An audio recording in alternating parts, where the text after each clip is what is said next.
Yes, people. What's going on? Welcome back to the channel. Welcome back to Saeed TV. We are back live with Monday. You know what it is on Mondays. We have the Straight Jacket podcast. It is podcast 310. You know what I mean? It's crazy. 10 episodes have passed from the 300 podcast, but we're here. And we've got a lot to discuss. Got a lot to delve into. You know what I'm saying? And yeah, man. Some real discussions today. Hopefully, your earphones won't be that bad. No, I'm not gonna shout. I'm not gonna shout. Oh, okay. I want to let everybody know that I do get passionate sometimes, but from now on, there's no screaming or shouting. Yeah, I understand. Cool. Famous last words. Okay, cool. No, I understand. Unless people trigger me. If you start triggering me, then you know the rest. He's already minding people to blame. He's blaming other people now. It's people. I'm doing the Ratcliffe, man. I'm blaming others, man. Listen, we've got to talk to discuss. Do the Ratcliffe. Do the Ratcliffe. Do. But Nuruddin, how are you anyway, man? Everything all good? You know what? I was there at the game. I had to rush in and rush out. Yeah, bro. Bro, it was Storm Daria. I know, to be fair. It was Storm Daria. When did the little man tell us? He told us that there's a storm coming. He literally meant a proper storm was coming. Forget about what's happening in Manchester United. I went to the demo, Solidarity demo, got soaked down to my socks. I had to come in my yard, turn the heating on, take everything off, have a shower, and then I had to get back out there to go to the game. Yep. And I don't think people understand. I went there, got in the stadium, took my seat, watched the game, and then about 4 minutes, it said, it put up 7 minutes, but I watched the first 3 minutes of injury time. So the last 4 minutes, I don't know what happened. I just walked out. I was like, because I looked at the thing and it was saying that there was going to be heavy rain. It didn't happen, but I was like, get me home. It's the fastest I've ever got home, mate. I just got on the bike and head down, mate. Head down. And actually, to avoid all the madness, because these drivers are crazy. So I did the right thing, Yeah. Minna, how are you, man? You okay? Yeah, I'm good, man. I'm good. Yeah, absolutely. Good to see everyone. Where's Musa? Yeah. Musa be like, he'll be here somehow. You know what I mean? Talking about, he's on to Amorim, man. He's low-key Amorim out, man, but he don't want to say it. You know what I mean? Shout out to Musa, man. You know what I'm there, but big up Musa. We'll chat to him sooner or later anyway. But yeah, I put on the title of the video here. Should we bring Ralph Rangnick back here? Because we are looking for a sporting director, and he was there before. But yeah, how are you feeling, like, Minna? Because I'm actually like I'm calming down. I was more confused. I wasn't angry. I wasn't whatever. I was just kind of confused because, like, Sunday's chill day, innit? And you're getting this bomber on a Sunday. So I was just more confused as to what's going on.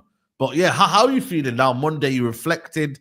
You're a bit more calm. And you got more information now, innit? We have more information about everything. Yeah. I think the first thing is, I'm not mad. If something don't work, exactly, If it's not working to how you expect, the guy didn't pass probation. Do you know how mad that is? He didn't pass his 6-month probation. He got sacked at 5 months. He spent the same time doing his gardening leave that he did being sporting director at United. 5 months. Yeah. He started the year at Newcastle and ending the year unemployed. That's crazy. But just one thing on Ratcliffe, though, because I was talking about it on my stream earlier today. He's for a minority co-owner, he's too involved. He talks too much. Every month, why am I seeing quotes, interviews? Yeah. Well, why you not sit in Monaco as the co-owner? You brought the best in class, right? You brought in the people that are supposed to know what they're doing. Sit in Monaco in your yard, get your Microsoft Teams updates every Monday morning, and come for your executive meeting every month. The guy is doing. Listen, you lot don't care, but the way he talks about the women's team pisses me off. It really pisses me off. Facts. Yeah. Mina, please don't. And Nuruddin knows. Nuruddin knows. Yeah, Nuruddin knows. Nuruddin cares. But the way that he talks about the women's team is irritating. And for me, that just proves I don't even celebrate Christmas. But the guy cancelled Christmas party for Man United employees. Poor people, man. They ain't even got something to look forward to at the end of a tough year. Yeah. No, you know what it is here. I'm gonna say, like, for me, I agree with you, Minna. If someone deserves to be sacked here, like even if that was a month, whatever, you got to be ruthless in it. But my questions were like, how did it come to this situation? You hired the guy. He wasn't involved in a sacking. Apparently, him and Omar Barada said that in the interview. When they gave to Sky Sports before the game. I don't think it was Sky Sports. It was the Athletic before the Liverpool game. For a Liverpool game, so they said he wasn't involved. I think there's been a disagreement here.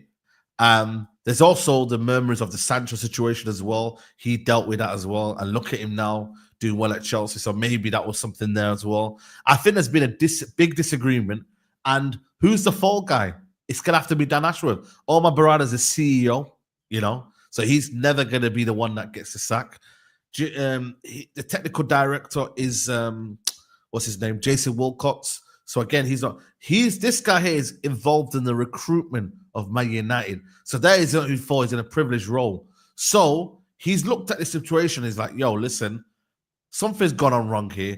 We're hearing about the 3-4-3 system apparently that Dan Ashworth is not in favor of as well. Again, these are things that have been put out there. Whether it's true or not, nobody will ever know. Even this Athletic report that we're hearing right now, I don't really think it's true. But hey ho, and the one thing I will say as well is that everyone believed that Dan Ashworth and whoever, we were all saying that Southgate isn't coming. So all of these things about Southgate, I think it's lazy journalism. Cool. But when I look at it and I reflect on it, and I've read all weekend, I do believe, if Jim Ratcliffe wants to sack Dan Ashworth, who are we as fans to really be begrudging that decision? But let me ask you a question then. On the flip side, you've brought in a sporting director, yeah? I think he's been misprofiled. I think what he probably does is more on the level of operations manager. It's not really sporting. And I get what we're hearing is that he brought suggestions to the table for replacements of Erik ten Hag that were all Premier League managers, which kind of suggests that outside of the Premier League, this guy don't know nothing. Outside of the Premier, right? Yeah. But on the flip side, if Jim Ratcliffe sacks the sporting director because of the fact that he chose to keep Erik ten Hag, or he brought in Joshua Zirkzee, who was a target at Newcastle, so he just brought players that they were already targeting. He was already targeting. Why is he allowed to overrule the best in class? You brought in a sporting director who's making the sporting decisions, so why are you now mad that you're not overruling it? That's my question. Absolutely, and that's one that I will say. I'm very, very a bit annoyed in is that you've made a decision to chase a guy.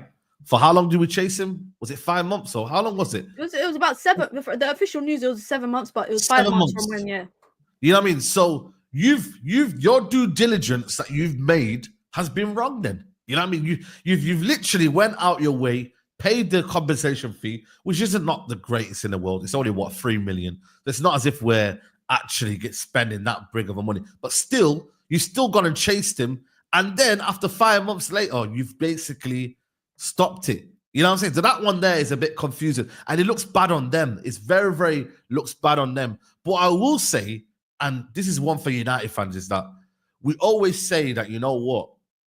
People are so slow in making decisions. The Glazers slow in making decisions. They've come out, Ineos, Jim Ratcliffe. I'm not screaming them praise for it. What I will say is that they've said, you know what? Enough is enough. You're gone. And we're moving right now. Not waiting until January. Not waiting until the summer next summer. Because then we'll be effed even more. Cleaning it out right now and say, you know what? You're going right now. And this is it. That's where I'm like, you know what? Fair enough. But still, it's a bit mad. It's a bit wishy-washy. It's a bit all, you know what I mean? And it makes them look bad. It makes Jim Ratcliffe look like an idiot because it's like, bro, you haven't done your due diligence. You chased a guy. You said he's going to be quality. You're speaking well of him. And now you sacked him. But now, let's move on. And that's where I'm kind of at right now. We've had our little moan. We've had a little situation. But as a big club, we now have to move on. It's a mistake. A big mistake. Yeah. But now you've rectified it quickly. But now you have to get someone else in quick.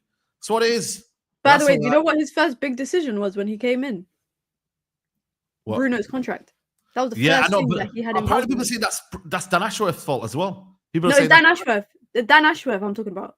Yeah, again, there you go. And I said that was an Ineos L, but apparently it was down to Dan Ashworth. Apparently, So that's another one as well. That's an L as well. So I think there's bits and bobs in there that people can get to, but Nurdin is obviously gonna have his say as well. Nurdin, what are you saying, bro? Both of you need to mute. I'm not gonna scream. I'm not gonna shout. So just both of you just mute for me. Just mute for me, please. Just press the mute button. I never bought into all this Ineos. I told everybody about these clowns. I told everybody and their nan, anybody who would listen to me. And people said I was negative. And I said, only time will tell. It's almost exactly to a year since the bombshell dropped that they were taking over the footballing department at Manchester United. Jim the Rat has come in here. Jim the Snake has come in here. And in that year, let's go through it. He has sacked over 250 people. There was 1,000 people staff worked at Manchester United. Manchester United is a huge institution, huge football club. And I don't think people don't understand how big the club is. We still have around 700 employees, right? Just over maybe 714 employees still in Manchester United books. So let's have a look at Ineos' achievements in the time that they've been here. They sacked working class people who are on 35 grand to 40 grand, or some of them 25 grand. These are working people from Greater Manchester. They got rid of them. They have cancelled the cup final, paying for a sandwich for the staff who are actually working, and other staff who wanted to go and to be part of it. When you work, you get perks when you work for a big institution like that.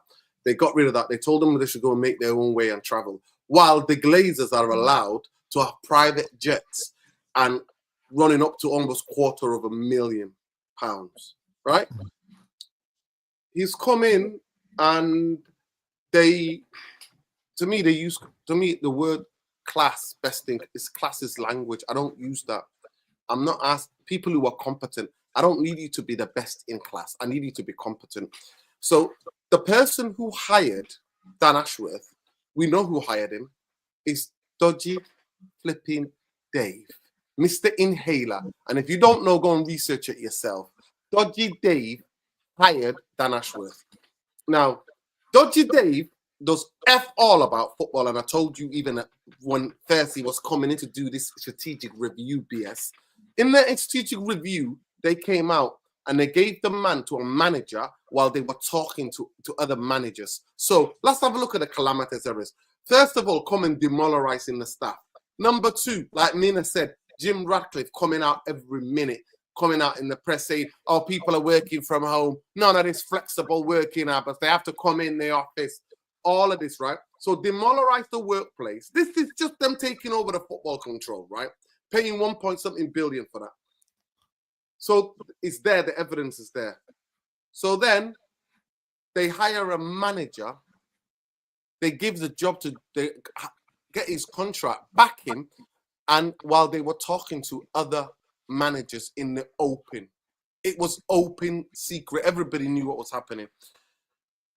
So then, obviously, when you are putting a structure together, Saeed, Mina, the first person who's going to be the head of operations, head of the running day-to-day of the football club is who? The CEO. Now, explain to me how the F are you imposing a director of football on the CEO? I'll give you a job now, Saeed, as a CEO. But then somebody who's advising me, who's part of the Ineos, is saying, oh, yeah, we could get that director of football. The CEO's the guy who's running, the people that technical director, the coaches, all of the staff at Carrington, they have to report CEO, they all report to Omar Barada. Yeah, yeah. Everybody, women's, men, the youths, everybody, there's a chain of command. Yeah.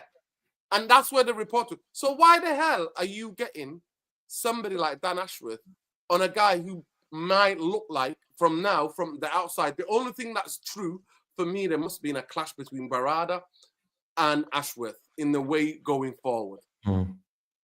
So for me, I always say, I coined the phrase Netflix comedy, here we go, here we go. That was my chant for a long time for the Glazers. Well, Ineos are in there. They're in the bed. they're having a party. Jim the Rat and Joe Glazer are having a party, and everybody else is getting demoralized. They cancelled this year's Christmas party. Not the players, mind you, not the players who have been abysmal for a year now. Theirs will probably cancelled anyway. Saeed. But they'll have their own parties at Christmas. They're not asked anyway. They'll have their own parties. You've been players don't have their parties. They got the money to have their own parties. Mm. But working class people who were already stressed out, thinking, damn, am I going to lose my job? Right? These are good people who work at United. And because a lot of their colleagues were already let go in the summer, in the past couple of months. So the evidence is there. Now, I agree with you on the point of principle. People can make mistakes. I'm sorry, Saeed. If you're telling me you are serious operators and you know the marginal gains and all this bullshit, you get that position wrong. There's something called, in professional circles, and I go with that, called due diligence. Due diligence, Saeed, is if I'm going to give you or Mina a job, I'm going to have to ask around where you worked, how your work is, what your perspective, and they don't even have to do that. All they have to do is go and Google it. All they have to do is go and Google the stuff about Dan Ashworth, what he fancies, how he thinks about things. It's not even that hidden. The most embarrassing thing is to cover up the 3-2 loss. They embarrassed that man. Say whatever you want about him. He was there with his family. He got called down from the director's box to come down to be sacked, then to be escorted with a security and a member of staff in. Yeah, but come on, we don't know if that's real or not, though, innit? We don't know. That's confirmed. It's confirmed, yeah. That's confirmed. Yeah, he's there with his wife, his family. Yeah. So you're telling me that Dan Ashworth got basically kicked out with his family. Let me repeat to you again. Where's this source coming from? Have you got source? It's reported multiple. I didn't read that bit though. Yeah, they said it. 20 minutes after the game, they made him walk through the director's box to Barada's thing, told him you're gone, and then they escorted him out of Old Trafford. Saeed. So I didn't see that one bit. The man's here with his family. Lucas said it apparently. No, it's not Lockers. It's not Lockers. It's the Athletic, bro. I read it in the article. Everybody, the reports are out there. Why? Bro, I'll tell you. I will send the quote right now in the quote. Yeah, send me the quote. Why am I saying something that's not true on the podcast? No. I'm not saying you're not saying it's true. I want to know where the source is from. That's all it is. I'm telling you, it's the Athletic. Yeah. By the way, this Athletic reporting here. And they're dodgy. Can you yeah, exactly. Okay. Because their sources are at United, isn't it? I'm saying no. Sorry. Mina and Saeed, there were multiple people tweeting Dan Ashworth looked glum as he'd been walked through the media. It wasn't just Dan, it was all the people who were trying to get interviews with the players. You know, when they walk out of when they come out of the dressing room, it's that place where Adam was standing last time when he was talking about Rashford. Yeah, it's you have to, when you come out of the director's box, it's next to the press box, isn't it? So you have to go out through the press conference area and then down. A rare route out of the director's lounge under the stands, walking through the press conference room alongside Chief Operating Officer Colette Roch. He was on the way to Omar Barad's office, where he was told by Chief Executive his brief time at United was coming to an end. And a security, and then they matched him out the back. Even in the morning, they said that he was at Carrington. Is that a weird time to sack someone, by the way? That's what I'm saying to you, Saeed. What do we know about that? What do we know about the history? Let me think. Some people called the Glazers, who still own large majority shareholder at Manchester United. Joe Glazer. Nothing ever gets done. Never decisions like that never get made behind him. Whose idea was it? Right, we got B32. How can we make sure the scrutiny and the analysis is not in the press for that week? Yeah. Let's drop a bomber, right? Let's do it. That's what happened. They used that to mask up the thing, and all they had to do, wait till Monday morning as he come have a word, Dan, explain to him what's happening, and then the way they styled it and said mutual agreement. Yeah, no, 100%. But can I ask you a question, can I ask you a question? Do you agree? I'm not done yet, Saeed. I'm not done yet. I'm just explaining what's happened. Now, all of a sudden, 13 years of Manchester United failure, we didn't even know Dan Ashworth was anywhere near the football club, except for maybe 7, 8 months, maybe 8 months or 9 months ago. But all of a sudden, every bad decision that's ever taken place in this club, oh, it was fucking this. It was Ashworth. It was Ashworth. I mean, it's Ashworth. Oh, you know what? My cat didn't come back last night. Oh, it's Ashworth. You know what? I agree with you. My bike broke down. Oh, my car couldn't start this morning. Oh, it's Ashworth. Every problem now. Let me say something about the thing as well. You know how things work in football.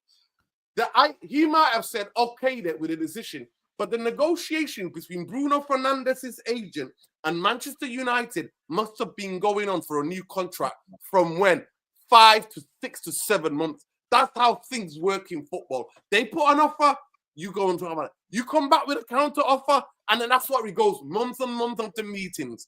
And then that's how overseeing it though is a different thing as well. Yes, no, might be Ashworth that oversaw it. Putting your name to it, that means without the club's agreement, do you think Dan Ashworth can just go and sign up a contract like that without no, of course, and the whole board? Not. Saeed, the board has to sign off on these decisions.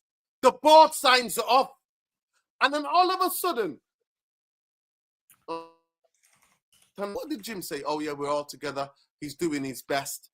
And all of a sudden, the decision to keep Ten Hag, Dan Ashworth's fault. So all of a sudden, everything is Dan Ashworth's fault. And I'm like... But the problem is, though, the key thing is he gets signed off. It gets signed off by Dan Ashworth.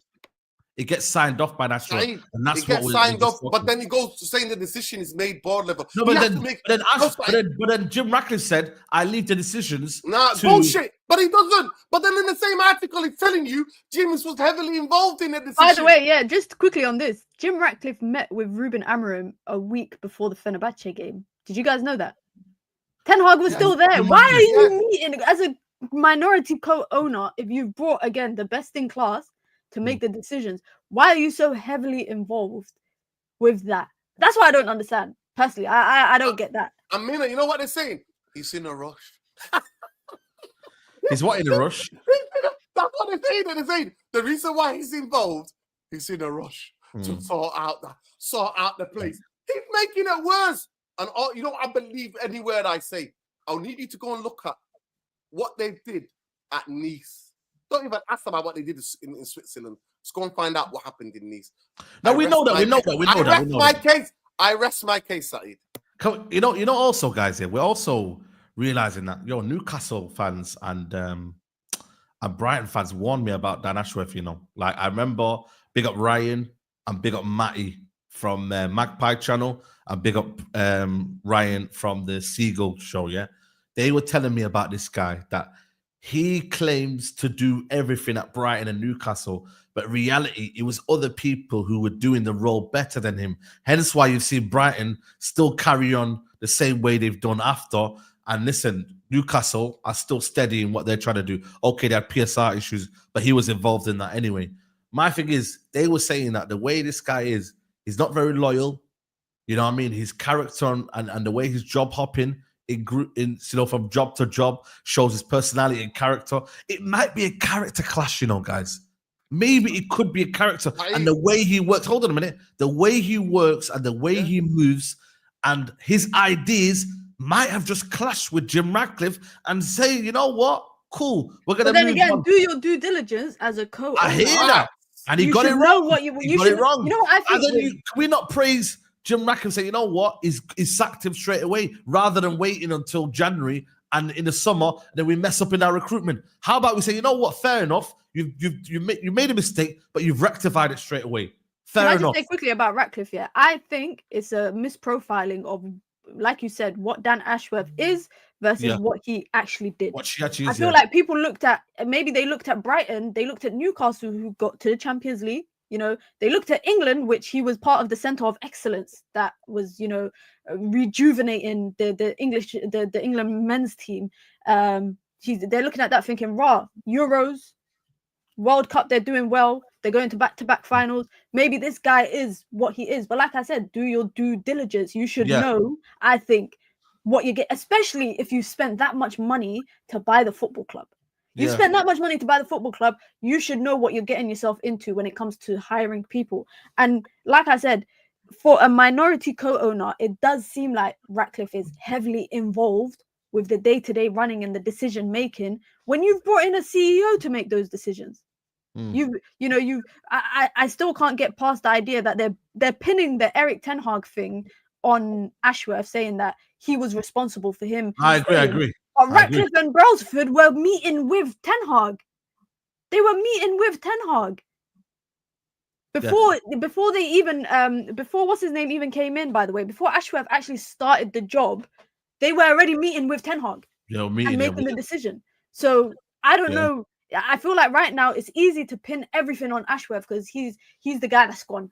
Yeah, whatever's gone wrong is because of him. Summer transfer window, we've spent 200 million. The team hasn't improved. Sack down Ashworth. Shout out to Rance for the raid as well in the chat. Big up Rance's raid. Can I just read the super chat quickly here? Ineos didn't do their due diligence with Ashworth. Red flag, chasing the guy from Newcastle for several months. The negative PR could have been avoided. Jim the Rat, Dodgy Dave, and all the court sectionals can do one. Man of my own heart.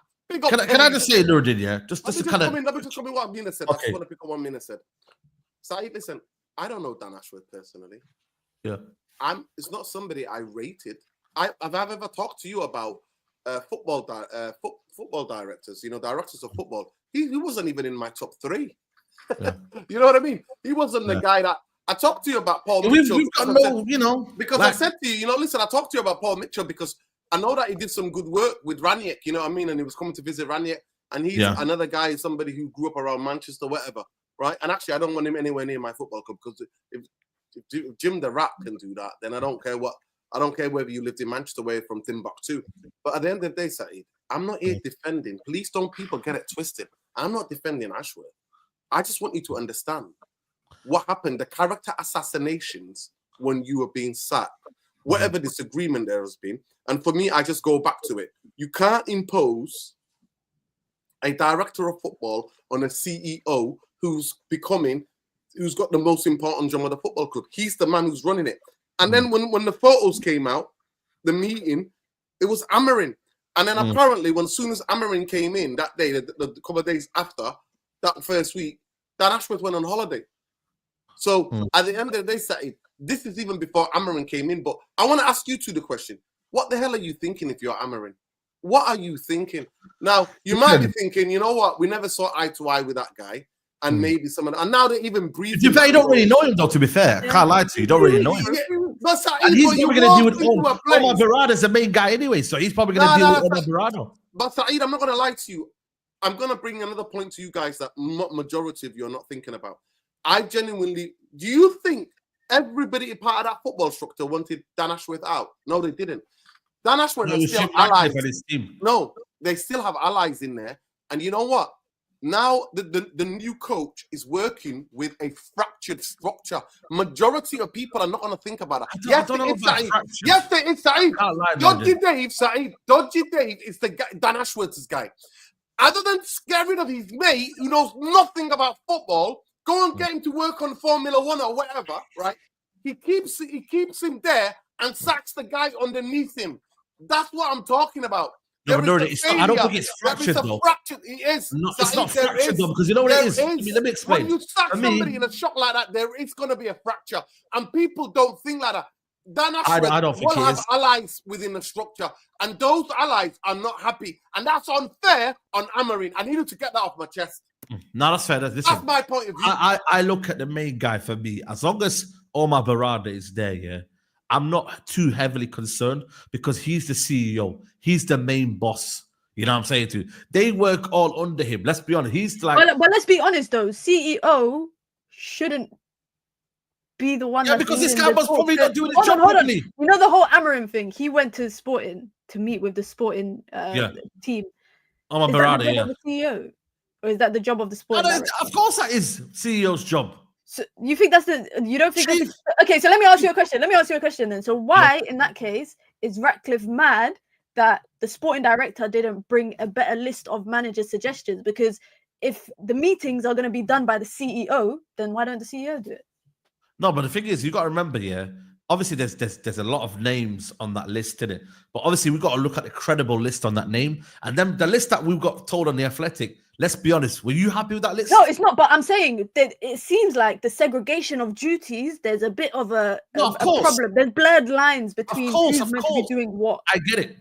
For me, I 100% get it. That's why I was asking the questions when I did the video on Sunday morning. What's happened? But my biggest thing is, is that job is on the threat as well. I'm telling you now. Watch my words. I'm gonna go on record and say this. If Amorim doesn't work, Omar's job. Omar is head. Nah. Relax. He's not his job. My words. But why not though? Saeed, it's the same standards. Ashworth got sacked because he wasn't for recruitment, right? So if Amorim doesn't work, why isn't the guy that brought him in? Why isn't his head on the line? Is it not the same logic? No, but my thing is, when I look at the situation right now, I'm just glad, guys, they've sacked him now because I was deep in it though. I was deep in it. Go on. Answer the question. If Ashworth is being criticized for his recruitment, that has clearly not gone well, apparently. Yeah. And if Amorim doesn't do well, why is Barada's head not on the line in that case? It could be. I don't know. We don't know yet. If that's how Jim Ratcliffe wants to be that ruthless, it could be. We don't know yet. But I'm asking you, like, should it be? Because you're saying it shouldn't be. Should it be? Maybe. I don't know. I'm just looking at it from my point of view. Is there must have been a big situation to sack Dan Ashworth. It can't have been over something petty. It must have been a big thing where, you know what, you don't fit the way we want to go and the way we want to go and our ideologies. I'd rather know then, there's not a split in the camp. I'd rather know we're all on the same page. We're all on the same page. We know where we're going. And you know what? I've looked at it and I thought, you know what? It might not be the baddest thing in the world to sack him now, because if he's not going with their ideology, we'd rather know before January, before the summer, because tell you what, we have got a lot of deadwood, guys. This summer needs to be brutal. I'm telling you right now. And you know what the biggest message I've got now for Ineos? If you're brutal for Dan Ashworth, I hope, well, not even hope, I expect you lot to be brutal in the summer. And if there's not brutal decisions made there in the summer, that's when we could all look at everyone and say, you know what? Ineos deserve a lot of criticism. If they're this brutal now, sacking a manager after 5 months, if we don't see a rigorous recruitment plan in the summer of players in and out, that's when we can look at Ineos and say, you know what? That is absolutely not on, because you've been in a job for a year now. You've assessed the squad. You've identified what's not going on. You've took out the leading man for recruitment in Dan Ashworth. If you're not doing anything now, that's where we look at you right now. But for now, they've done this now. I actually say, you know what? Fair enough, it's been done now. I might not like it. You might not like it. But we have no loyalty to Dan Ashworth. None at all. None. He's coming to job 5 months. Nobody has any loyalty. Let's just see where things happen in January and in the summer. For me, cool. We talked about structure. I was gassed about structure because we never had it before. But ultimately, the only person that I was really, really gassed on was Omar Berrada because of his CV. The other ones I heard murmurs about, especially Dan Ashworth. The Newcastle fans and the Brighton fans were warning me about this guy. So in my head, back of my head, I was thinking, I'm going to keep that in my back of my head. You know what I'm saying to you? So we can understand that. But for now, I'm just like, at least they've done it now. We can actually either get Christopher Vivell, who maybe becomes permanent, or, like I said in the video, does Ralph Rangnick come back? Who knows? Well, let me just say this. I don't think they will want Ralph Rangnick to come back, because Ralph Rangnick is a truth teller. They don't want truth tellers in this job, Saeed. It's a very important job, this job.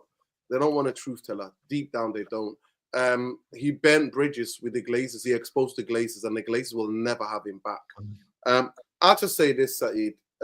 Like I said, I don't have any loyalties. I just see people who have been here for a year now, the incompetence, the gross misconduct, the same way the Glazers have. Nothing has changed. Using PR, blaming, putting the blame about like it's one person. I always said to you, no other fan base in the world, I don't know what other fan bases are like, but no other fan base loves a savior or loves a scapegoat. At the end of the day, the due diligence is the biggest L. The biggest L that Manchester United have to take and Ineos have to take. They have to own that. They have to hold that, because to not understand who he was, I don't care whatever fallout, people fall out. He's a multimillionaire anyway, because they sacked him and they have to pay off the rest of his contract. So who do you think they're going to appoint now then? Who do you think? Well, the point is simple, because for me, if there's something, you got a guy from Spain apparently. If somebody, well, Well, that one might fit it because that guy, Beta, who's at Atletico Madrid, he sells players. He makes the club money. So if that's the route that you want to go down... He sells players, yeah. Yeah, he sells players. Yeah, look at the sales that he's done. It's quite like successful sales. He signed good players and he sells them on. Atletico Madrid sell players on. So at the end of the day... from PSG as well, a Compost. Yeah, Compost. But at the end of the day, listen, at the end of the day, Saeed, most likely Wilcox will step into that role and they'll find a technical director somewhere else. Yeah. And to me, I want it just for the record. Somebody needs to clip this for me, yeah? Yeah. Dodgy Dave was Dan Ashworth's boy. Dodgy Dave is above the CEO. He is the permanent director and the best friend and the best working friend. Right-hand man of Jim, right? So he's above. So if anything that needs to be taken out, Omar Barada, you've embarrassed me. Dodgy Dave will think, you've embarrassed me. Omar needs to go. Pull the trigger. That can happen. Believe me, that's how it works in these so-called high-level institutions. The skullduggery is next minute. So for me, see that. But for me, Manchester United are just a laughing joke. Nothing has changed, like I predicted, and I'm just keep watching. So for me, the more they carry on in the way they're carrying on, the more they embarrass themselves and escort a guy and do it in such a public fashion, like doing it in front of everybody and all the press is embarrassing. Absolutely embarrassing. So now he's going to have to work and do a handover, whatever he was doing. He has to share the information. And then Manchester United have got to make sure they clear his laptop of all the information, all the strategy, all of that. But apparently he's already been sidelined anyway. He's been sidelined by Omar Barada anyway and Jason Wilcox. So let's see. What we're walking into. As long as you get embarrassing. People, it's embarrassing. It shows where we are as a football club. That's what it shows. And I've listed all the crimes of Ineos. Yeah. It's the fact. Don't argue with me, mate. 1.4K in the building. Make sure you lot liking the video, man. Let's get to big up for the rants raid, by the way. Big up for big up the rants raid. Yeah, 100%. Big up everyone who's joined in. Let's get to 700 likes by the end of the video, people. 700 people to like the video. We're on 372. So you lot hit the like button right now. Let's move on to a different topic. 40 minutes in. Musa's in the building.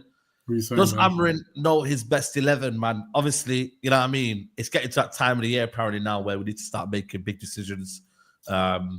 You know, but right now, I said for me is that he's still working on how to get these players in his system rather than making it a specific 11. He wants everyone to feel comfortable in his system.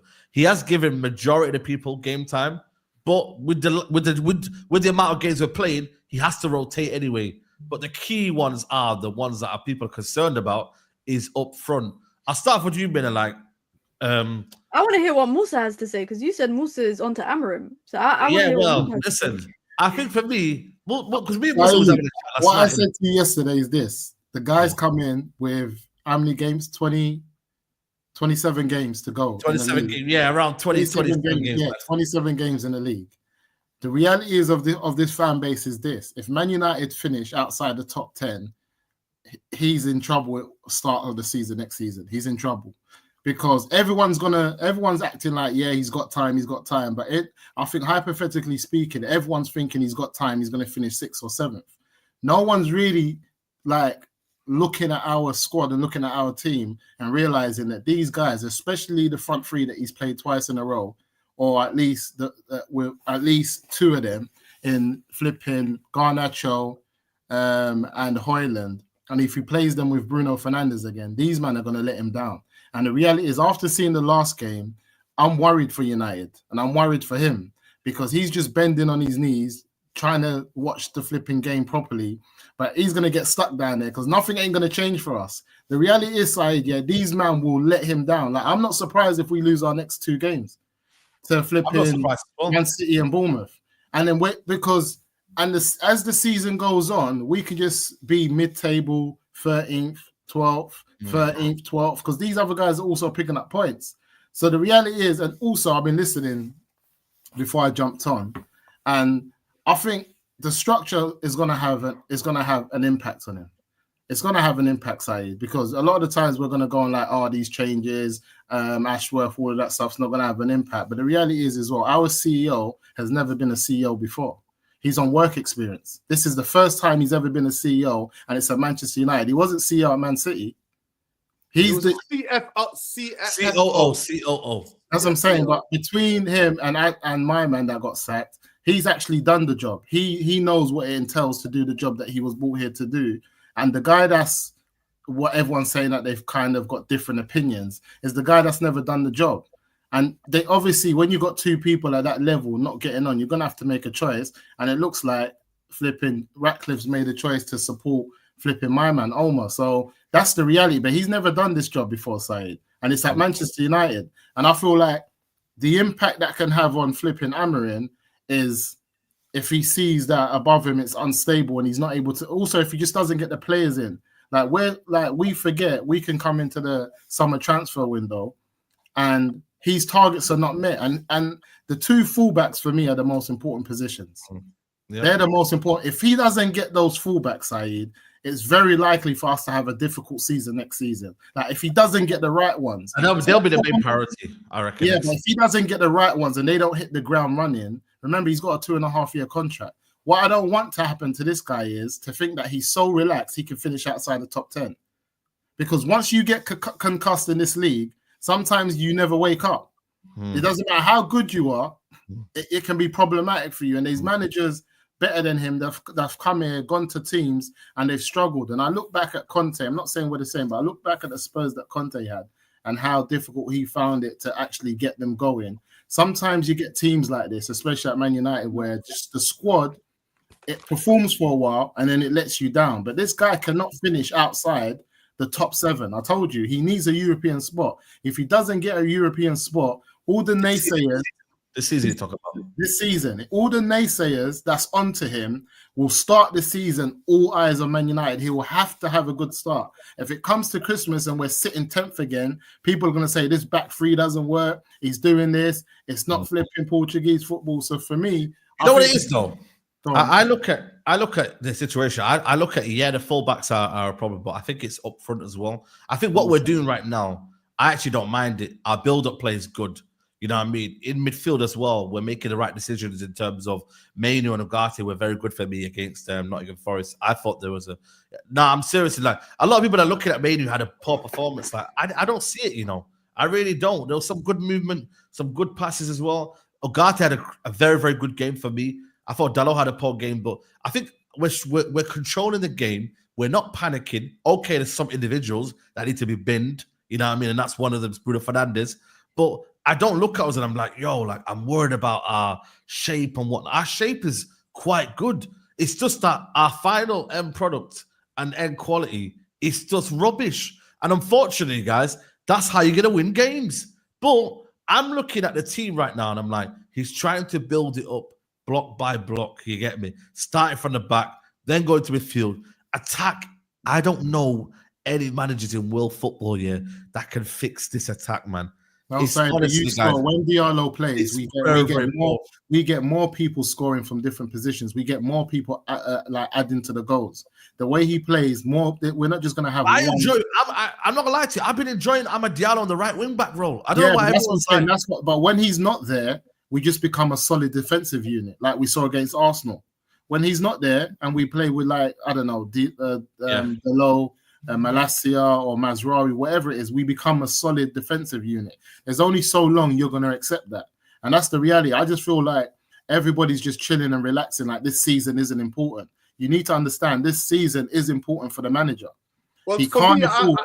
Musa, I'm telling people, if you want to get the F out of the Europa League so the guy can coach. Why is Saeed in the Europa League for? I know. That's my God. What do you mean Europa League? Listen, Musa. Why you ask about their position? Musa, I've got something else to ask him. Saeed, you were telling me I need to put some respect on somebody's name. I wonder who. On this podcast a couple of weeks ago, you were like, no, got to put some respect on his name. I wonder. What do you mean respect? I said you got to give him credit. Unana. Yeah, but that was one bad mistake. What do you want? Is that one bad? Yeah, So you don't think it was his fault for him and Martinez's fault for the I thought it's Martinez more so than nah. Are you kidding me? He can move across. He knows what he's going to do. Are you kidding me, Nuruddin? Martinez is in control of that situation. The ball is landed where Martinez is, and you're blaming Onana. Are you kidding me?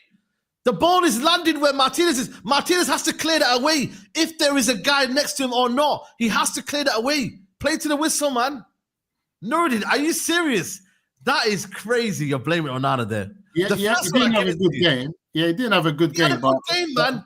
But it wasn't really crash on Onana after one bad error or mistake he did there. Can I just explain? That goal was not a ball that was whipped in. And please, people, don't mistake it. It was a looping ball and a looping header. Yes. Majority of decent goalkeepers have got good footwork. They can get back because they know what direction the ball is going to go. The ball is looped up. He's headed it. The ball is going at how many miles per hour? So slow that. But it's the angle, no, it's the angle. It's the angle as well. Saeed. I want you to go on Twitter. I want you to go again, find the goal, watch it again. The ball goes I've watched it to again. go into And the Martinez is doing better. You think the Martinez is ball on the goes, line. You think the ball goes, he heads there like a bullet and he goes straight to the corner. Who's closer to the ball? Hold on a minute. Who's closer to the ball? Who's closer to the ball? He knows of these Who's closer to the ball? Mina, can I ask the question? Forget Mina. Yes, I want to ask the question. What did I do? Exactly. Don't leave Mina alone. I want to ask you the question. You goalkeepers do forward to go like that and tip it over. The amount of time we've seen the back post defender save a goalkeeper in football. It's just normal. The amount of time. Normal, man. Sandro has to do better there, man. I don't think you guys understand what I'm saying, right? And the ball is going 2 miles an hour. It don't matter. It doesn't matter. Some of them, sometimes when you get it that perfect in the corner, it doesn't matter. Sometimes look at Delete. Martinez. Look at Delit's header against Southampton. Was that 100 miles an hour? Was that 100 miles an hour? Delit's header. Say that again. Delit's header 100 miles an hour when he scored against Southampton. Saeed, you're talking about a ball where the goalkeeper's standing like this. Bro, it's not about I didn't say that. Was it 100 miles an hour? Martinez's header is hip width. It's about the hip. He's directed into the corner there. Oh my God. He went into the side netting. You've lost what are you on about? Think of the ball that's looping over Onana. Your boy Onana, Saeed, I told you, any shot that's taken with anywhere near at his body, he's crap. No People way, in the man. stadium were arguing with me, telling me that took a deflection. I saw it with my own eyes. He never took a deflection. But I don't get it. The guy's had a good season, Onana, yeah. You know what it is, Saeed? He's made one mistake here, and we bash him straight away. No, I get where I'll get where Nuruddin is coming from, because I think with Onana, he's having a good season this year. He's saved United at some points, but I think it's that you never know when the error is coming with him. I get that. Like there's no kind of security. There's no sense of security. Like Liverpool fans, they don't feel nervous if Alisson is in goal. Because they know 9 times out of 10, 99% of the time, he's gonna make a good save. The other day, I think it was last week when Onana came out of the box. I can't remember who it was against, and it looked like he handballed it outside. The second I saw him off his line, I got scared.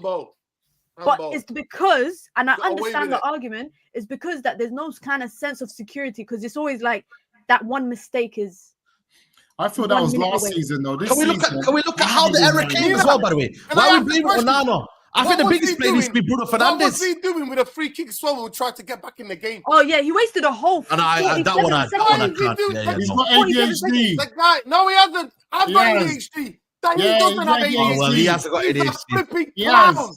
He's a clown, mate. By the way, before... I know those characteristics happens. Musa, Nuruddin, yeah, this is the problem where we're analysing how the ball got to in the back of the net, yeah. But can we also analyse how Bruno Fernandes is at the most cost there for giving away the ball, yeah, and allowing a midfielder of my man's quality? You see, the problem is everyone's looking for someone to blame. No, but the biggest blame... You're looking for one person. No. You have to get your agenda out. The Musa's going to blame Amorim. He's going to blame Amorim right now. Amorim should not be picking that. Bruno Fernandes is the biggest blame for that, though. Bruno Fernandes is the reason why that goal went in. Let's be honest. Diego Dalot as well. Don't forget Diego Dalot as well. And exactly. Hold on a minute. Before, exactly. Thank you very much, then. Again, you're blaming Onana. Can we talk about Diego Dalot? Not getting 50-50. Hold on a minute. Let me land the point. Can we talk about Diego Dalot not going at the 50-50? Can we talk about Lisandro Martinez diving in and not winning his tackle again? Can we talk about that? Instead of blaming the final action all the time. Final action, you blame the keeper. How did he get to the keeper? We can also blame Kobe for not dropping in to receive, giving Bruno an option, other than playing it to Euro. If you watch it again, watch the goal again when Bruno gives the ball away. In the Amorim system, the midfielders have to drop and give the angle to the person, the number 10, who's that wide. Bruno's dropped back in. Euro, instead of doing that with outside of his foot, he should have given up. You watch where Kobe's position is. Kobe should have been 5 to 7 yards deeper to receive that ball straight away. At the end of the day, everybody kept telling me, no, and I said, you know what? At this moment in time, he's silencing me. But every single mistake, you're just going to come out. I knew it was coming. I know you did. He got away with it with Bulldog Lim, right? Luckily, that one of the best keepers in the league this season. It is true. It is. Yeah, right. We can say what we want. You keep using you start using stats, yeah? Because when they say the same thing about Bruno, let's be honest. This season, let's be honest. People want to choose. They want to choose.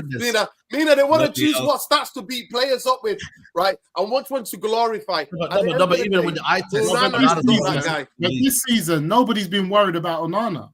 Nobody. I haven't been worried about the goalkeeper this season. Like, out of everything that I've been worried about, it hasn't been the goalkeeper. No. Every time somebody shoots hard and low, I'm worried. Every time. I think for me, you know what it is here, guys. Yeah, just going back to the debate here. I think for me, we can't put pressure on the manager. He has to know his best 11. He has to know his best 11. No, he doesn't, Musa. That's what I mean. He has to. He doesn't. He has to. He doesn't. I think for me right now, he's still figuring it out. What are you figuring out that Garnacho can't play there? What is it you're figuring out? What are you figuring out that Rashford can't play there? Are you still, after 3 years of Rashford just down in tools, you're still trying to figure out, is he... He benched him, though. He dropped him. He started, though. I'm just telling you, you can't be playing... Okay, you can't be playing, though, you can't be playing Bruno, Garnacho, and Højlund. There's nothing to figure out about that front three. It doesn't work. You can't play Garnacho, Mount, and Højlund. There's nothing to figure out.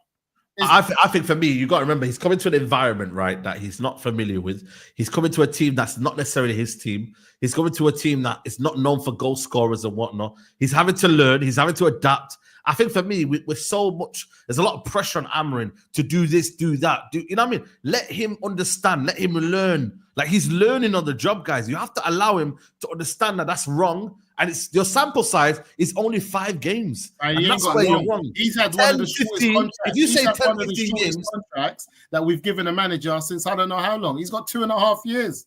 Yeah, I know, but 2.5 years, it's not 5 games, is it? No, but he hasn't got long to make it work. He's got these 27 games. You've seen they've already fired my man. He's got 27 games. He's hoping that they fire Amorim. Sorry? No, listen, I don't want Amorim out. All I know, my boy Ruud van Nistelrooy is cooking, but there we go. Bye-bye. Yeah, man. Nah, man, that's what I'm saying, man. Look at this, people. We have an agenda on the show, man. All of you lot got agendas. Every single one of you lot got agendas. I don't have an agenda. I've been waiting for it. I swear to God. See this you up here.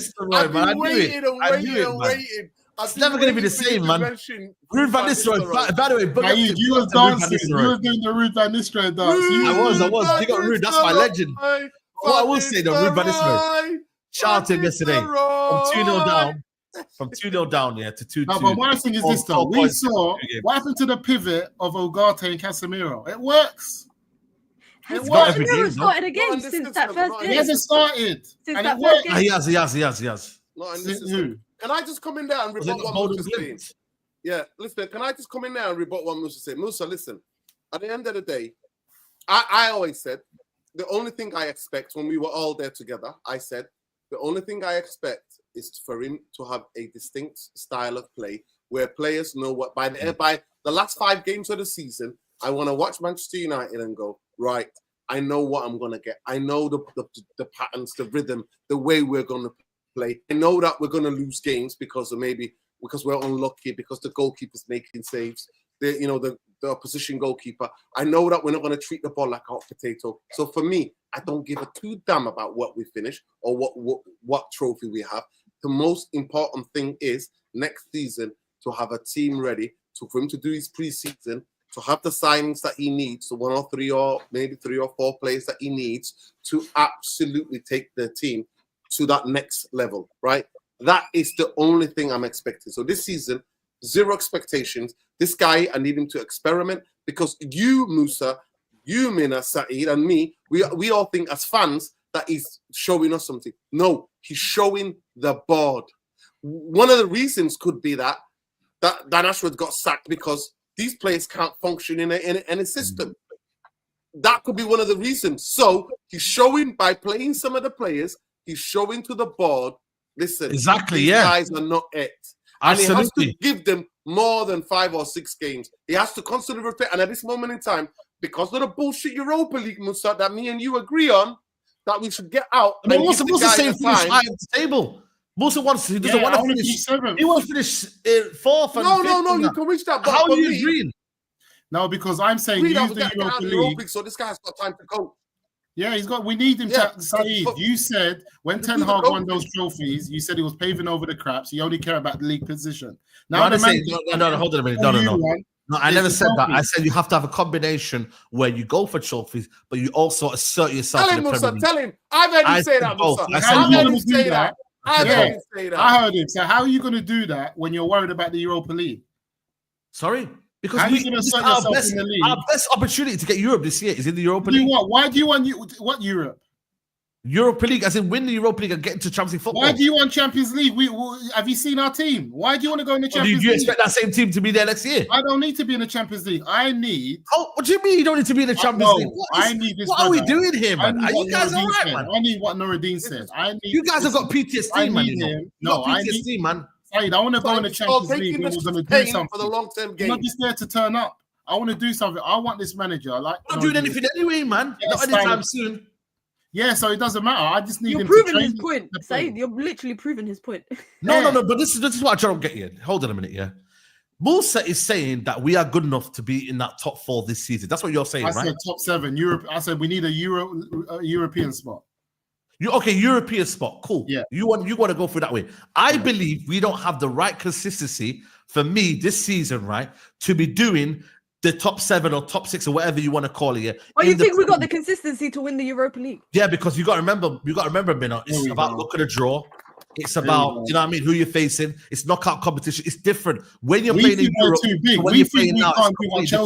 we think we can't do a Chelsea next year and be in the Conference League and use that as a way to, adapt our style of play, see the players that we want to break into the first team. Chelsea know what they're doing. They got a whole different 11 for that Conference League. Right.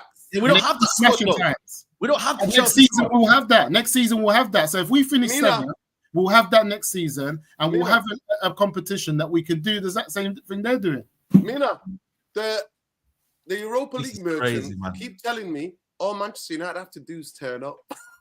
No, we didn't say that. We just got to come out on the football pitch, and that's it. We're through to the next round. No, nobody said that. I'm telling you, that's how they want it. You have to be able to play as a team and score goals to win any cup, mate. You have to be able to play as a team and ride out difficult moments in the games and to be able to win cups. And you have to have an attacking force that is dangerous, that can nick a good goal when you're under the cush in any cup run. But these guys will tell you, nah, I'm telling you, the bread and butter, Amorim will be judged on, not by Europa League, not what he does in the Champions League. He will be judged on where he finishes in the league. So you know why Saeed wants Champions League? Saeed wants Champions League, yeah. But I bet lives in it. Yeah, lives in it. Arsenal fan. Shout out to Lives. Yeah, Lives. Yeah. You see that video of him, the champions, when Arsenal came back in. You're telling me you don't want Chelsea football. That's what you want to do. You just want to record yourself. Do you lot don't want Chelsea football this year? singing along to you lot don't want Champions League football this year. What's the point of going there when we're not good enough? Football this year. We're not good enough. Champions League football. I want to be able to compete in the Champions League. I want to at least get to. You want more pressure on the manager next year? Why do you want the pressure on him? Why is everything so negative, man? Like, why are you not thinking positively? Everything is like negative. 13 years everything on here is like, what if we do badly? What if next year we finish 7th? Did you watch the last game? Did you watch the last game? I watched the last game, yes. And it's so 5 games about manager's reign. It's 5 games. Listen to this, man. Listen to this. I don't get this pressure. I don't get this kind of like... Listen, see this squad, yeah? See this squad. They can't handle defeat. If we lose to City and Bournemouth, these men are going to start thinking that Amorim's thing's not working. They can't handle defeat. That's 4 games in a row. The manager told us we have to lose in the middle of the week. Forget what the manager's telling you guys.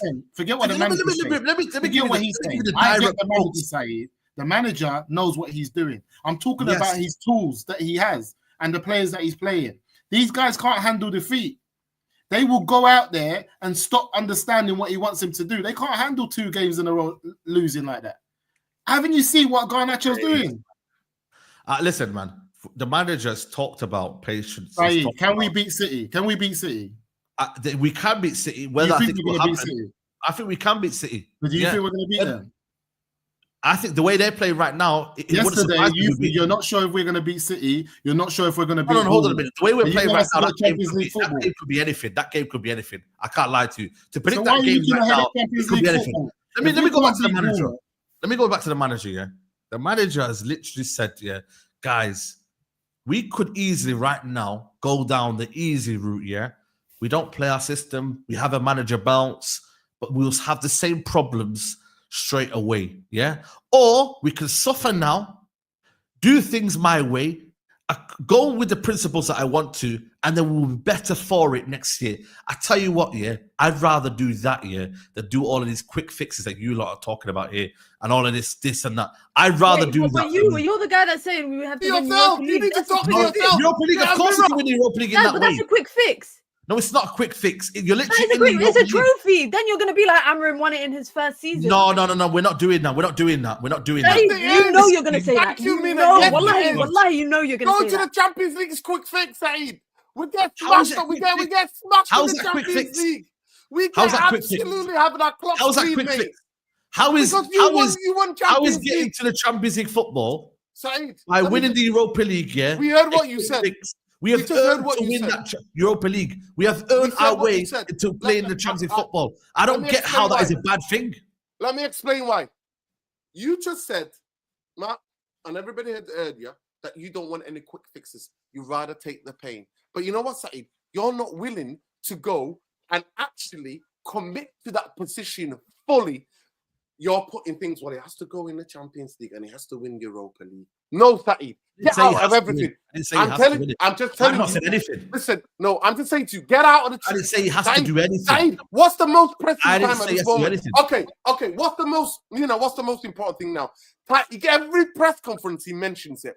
Time on the training ground with players, because the quickest way to do it is for them to do it in real time. And every press conference he comes out and says, we go into the indoor, we walk through it and we show them videos. We go walking through it. We work on a little bit because majority of players are recovering from the ones who played. A couple of other ones can train a little bit, but the full squad can't train fully as a squad and play against each other. So they do it, walking through it positionally. The others who have not played, who are not doing the warm down, they run around a little bit. The rest of them walk. So if you get out the Europa League, Saeed, you'll have more time for him to fully do proper training sessions with everybody in real speed and real time. And then that gives players a more opportunity to get the game model that he wants to implement. And I agree with you, but me, Mina, and Musa are saying, if we're going to commit to that, let's commit to it wholeheartedly. So we take the pain till the rest of the season, get out the cups, get out all these things. Just let him focus on drilling his idea and principles. And then by the end of the season, we'll know who got it and who hasn't got it. Listen, I think for me, like I said, our best bet if you want to get Champions League football next year is through the Europa League route. But let me ask you, say why Champions League football is that what you're marking as the pinnacle of? No, it's not. It's not pinnacle. Why is that the target for the? Because you're saying Amorim has said we need to suffer. So what makes you think suffering equals Champions League football? I didn't say that. I just said for me. No, but you're saying we need to get Champions League football. So that's why I'm asking. No, what I said, my aim and my target was for this manager this season. When I looked at it and I looked at top four, everyone's talking about top four. I said it's going to be difficult to go to get Champions League football next year via the route of getting into the top four. I said our best bet is to win the Europa League and get to top four next season. That's all I've said. Okay, let me ask you a question. Would you be happy with that? Are you happy with getting Champions League football through winning Europa League, but United finished 9th? Yes. Scary. Yes. and you lot don't want that. You want to go to Champions League next year, finishing 9th in the league. Yeah, but that means you don't. That means you don't rate the recruitment that's going to come in the summer. Nah, you know what it is. I'm telling you. That means you lot. The thing is, you lot are so thinking so negatively. No. You know what I'm thinking. Saeed, you know what I'm thinking. You want to make money for Ineos. Because that's why you're so obsessed with Champions League. I want to play the Champions League. You want because you're talking about money. Are we not going to get better revenue if we're in the Champions League, yes or no? There you go. Are you raptive in disguise? Does that not help in the transfer window? I'm thinking for the betterment of the club. I'm thinking for the betterment of the club. We get Champions League revenue money that will help us in the transfer window. Simple. I don't get how you guys think that's so bad. Saeed, I don't get it. Question, Saeed. So you believe next season with the transfer window, we're going to be a Champions League squad. Saeed, That's crazy, man. I can't believe, winning the Europa League. We've got the newest member. They've got him. They finally got him. It's not about that. I'm saying our best route of getting Champions League football next year, which I think everyone would love to be in the Champions League next year, would be via the Europa League. That's what you Champions League, but I don't want to watch United get battered. But that's not why are you thinking like that? Why are you thinking like that? I don't get it. I don't want to see that. Think about getting battered. Because Saeed, you have to be realistic. No, it's about Saeed thinks we're a Champions League squad. Possible outcome. What if we do win in the Champions League? Why have you not thought about that? Saeed, though, but you think next season we're going to be a Champions League squad? I think for me, we're going to make some good changes next summer. No, you said next season. That's a politician answer. You said next season we're going to be a Champions League squad. So whether we win it with the Europa League or not, every team in the Champions League has a Champions League squad. By the way. But you said when you was talking, you said, "Don't you believe in recruitment? Don't you believe we'll be ready for Champions League?" So, but even if we win it or not, based on the recruitment this season coming up, you believe we'll be ready for Champions League as well. The 5 stars we brought in. Yeah, but whatever. Season, I think we'll be in a better position. Yes. Now you think we'll be ready to compete in Champions League? I think we will be in a better position to be competing in the Champions League. Where do you think we'll finish next season, based on your optimism? In the Premier League or Champions League? Yeah, Premier League. I don't know. We don't know. We're a Champions League team, though. But your optimism is that we'll be a Champions League team. We've not had a transfer window. How can you say to me? How can we haven't had a transfer window? Why do you have optimism for the Champions League then? How do you have optimism without a transfer window? You've already got. We have to have a transfer. For you to talk about everything that you just said now, we have to have a transfer window. We have to get players out. There has to be so many. We have to understand that the manager's getting better with his team. Don't you believe? So much things happening beforehand. But you said to Minna, don't you believe in the transfer? I mean, in the transfer window and what the club can do? Why don't you win the Champions League? So I'm saying we haven't had it though. So why are you so optimistic? We had a fairly good window this summer. Did we not have a fairly good window? Based on that, if we have a similar window to next season, yes, we could do the Champions League. Yes. And where do you think we'd finish in the league? I don't know. Right now, I can't give you a definitive. Nor can anyone really. Listen to me, Nordy. If I believe Man United are a Champions League side and we should be playing Champions League football, I'll be telling you that next season we should be finishing in the top 4. I wouldn't mince my words about it. Why would I be a Champions League side and I can't finish in the top 4? I think United, when I look at the way trajectory United are going on for the next couple of years, it's going to be a top 4 battle. So that's your answer. But the problem I'm saying to you is this though: if we finish 9th or 10th with your and win the Europa League, there is no top 4. You can't finish 9th and just jump into the top 4.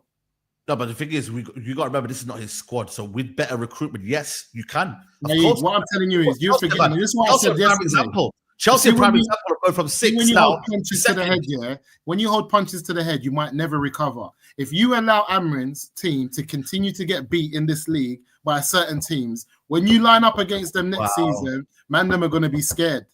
You can't just get beaten up. Have you ever been beaten up by someone and then having a second fight? Yeah, but we got to remember, there is going to be a period of suffering. Like, you guys are not ready to suffer. I've realized you guys are not ready to suffer. You're talking about we're not ready to suffer, but you're the same person that's saying we need to be in Champions League. No, but we got to remember, we're going to evolve. We are going to evolve. This is a period right now, 5 games in. What we are in March, let's say, for example, February, March, is different to now. Right now, it's 5 games in. We're not 10 games in. We're not 15 games in. We are 5 games in. So what can happen in 5 games might not necessarily happen in 15 to 20 games in. That's it. We have to wait. Let's see what this team is evolving as. When the manager came in, how many points were we off the top 4? With 27 games to go. I can't lie to you. 4 points off the top 4. 4 points off the top 4 with 27 games to go, and you thought there was no way of getting into the top 4, but it's easier for us to win the Europa League. Were we 4 points behind top 4? We're about 4 points behind the top 4 with 27 games to go, but you think it was easier to win the Europa League than to claw back those 4 points in the league. Because you know why? Because this team has to have over 27 points. This team is not consistent. Premier League is different to the Europa League and cup competitions. Premier League, you have to have that consistency. And also the manager was going to make changes to the system. Therefore, they're going to lose more points than gain points. Because you got to remember, they have to adapt to a new system. We had loads of injuries that we had to deal with as well. So it's going to be more period of kind of negative moments and maybe losses before he was going to get better. Hence why he said that's why I said, had he went with the same system, maybe we would have had a manager bounce. No, but that's why I said we had a different system, but aim for a European spot so that if you finish 7th this season, you can then try to go and finish 4th the next season. You can't just finish 9th and 10th and think you're just going to jump into again. Also, who said we're finishing 9th or 10th? I don't know yet right now where we're going to finish. But all I'm saying to you is, United, for me, have a better chance of winning the Europa League than finishing the top 4. That's all. You said you'd rather finish 9th and win the Europa League. Yeah, but that's at that point. I don't want to see that. Give it. That's a hypothetical question. I'd rather get knocked out of the Champions League. I'd rather get knocked out of the Europa League and finish 7th. Yeah, that's me. You'd rather get knocked out. Okay, I'd rather get knocked out. Yeah, he can build his team. Yeah, finish 7th, finish it, and then get that conference next season. Use it again based on like the preseason, an extra preseason. Play the games like Chelsea did early on as a preseason, getting players fit, not really worried about it, and then just try and finish top 4 next season and have maybe a good FA Cup run. I'm not fussed. I think Dodgy Dave is on the other side of the camera holding a gun to Saeed's head. Leave him alone, please. Please leave him alone, Dodgy Dave. I know he's trying to get you to make money for him, right? But I generally don't get it, man. It's mad. It's crazy. So at the end of the day, Saeed, no, it's simple. The argument is simple, Saeed. Saeed wants glory. Eric Ten Hag got him used to the trophies. I want to be in the Champions League. That's it. To the trophies. You just want to buy the Europa League. That's all I've said. Saeed, what's that? Saeed, can I ask you a question? What's Manchester United's record been for the past 4 years, 5 years in the Champions League? Champions League. I mean, we went out obviously group stages last year. Year before that, I think we were round of 16 under Ralph Rangnick. I'll ask you a question.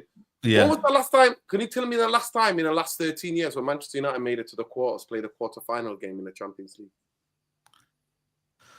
2014, I think it was. David Moyes. Right. Yeah. That was the last time. Right. That was the last time, Saeed. So 10 years ago. Yeah. Our record in the Champions League has been abysmal. Absolutely abysmal. We've gone out in the group stages. We've gone out in the knockouts. How many years? We've not been in it. We've not been a Champions League team. We've not moved like a Champions League team. We've never threatened. It's just for them to make money. Right? Oh, you know what? It's actually 2019, actually. Quarterfinals. Only gone against Barcelona. No, PSG. Yeah. Against Barcelona, against Barcelona, yeah. So in 10 years, twice Manchester United went to the quarterfinals. Twice.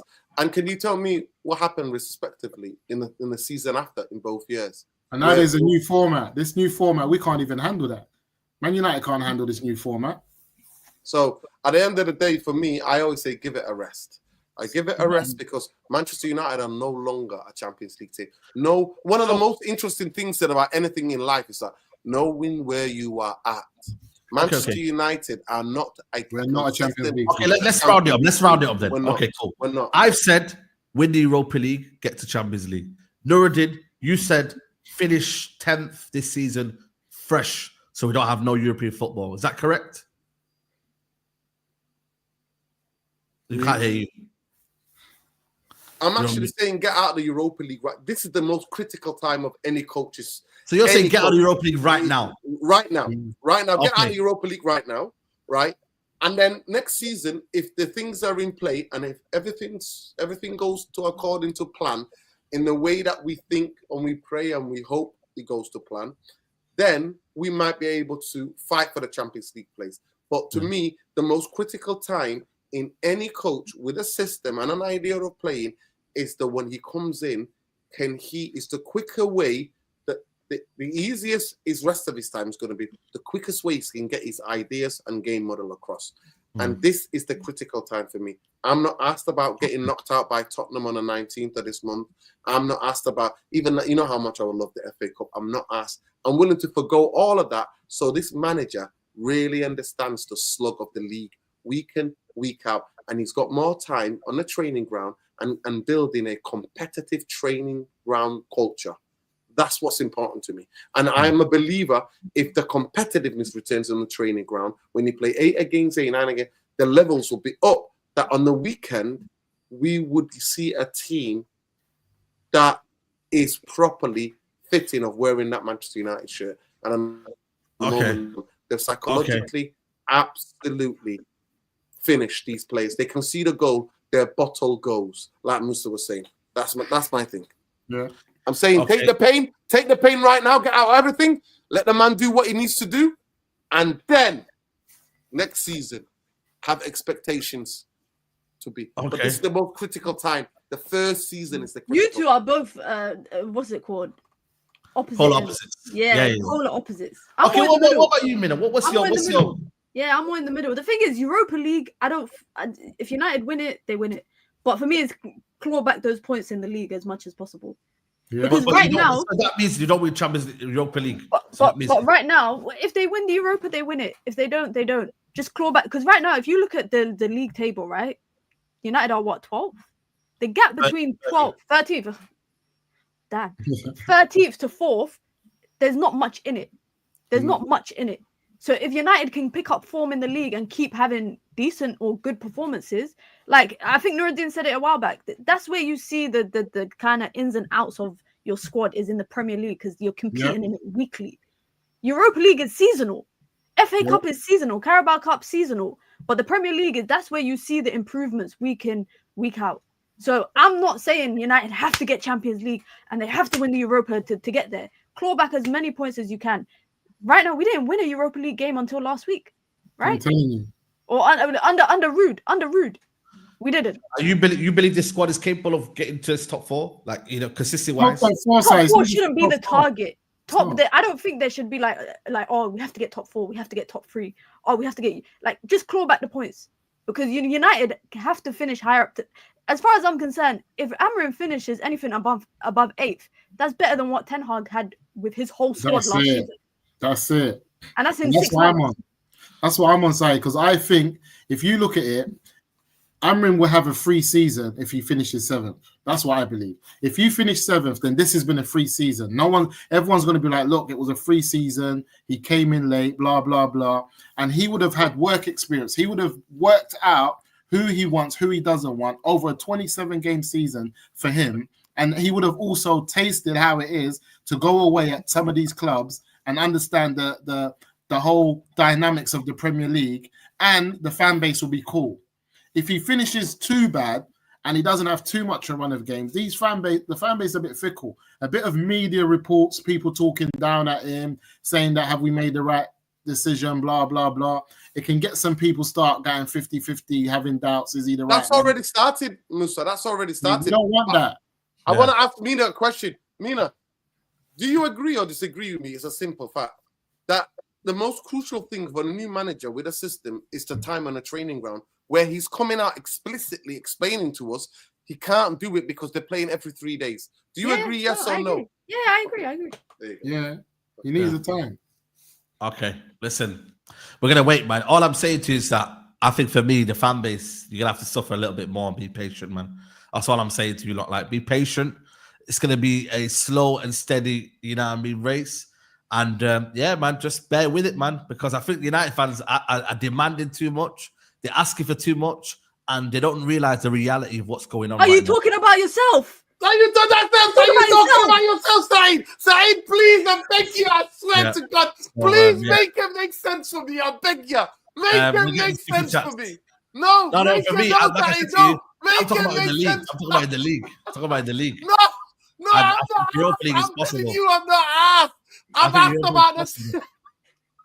But anyway, listen, let me get these last super chats. No, super chat. No, I'm not. We need to. I'm not having this. I'm not having this. We need to wrap up, man. I'm just saying, innit? I've just said my piece at the end. I said Europa League to me. Explain to me, please, where's the Europa League and the Champions League obsession coming from? It's not. It's just, I think for me, that's the best way of getting. We made it to the quarters in 10 years twice.